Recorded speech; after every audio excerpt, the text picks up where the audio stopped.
Выполняем упражнение по развитию речи «Звуки и стуки». Заходим в раздел «Постановка звуков», звук «Б», «Звуки и стуки». Упражнения этого раздела способствуют запуску речи. Видео демонстрирует простые звуки, которые встречаются детям в жизни, и их примерную имитацию. Вы можете просмотреть видео полностью. Затем пробуйте вместе с ребенком медленно повторить предложенные звуки. Если ребенок еще не начал говорить, произносите звук сами.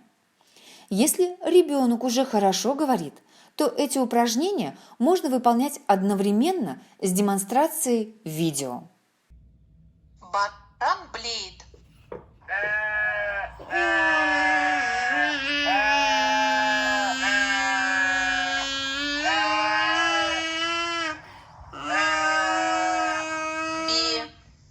Занимайтесь с удовольствием.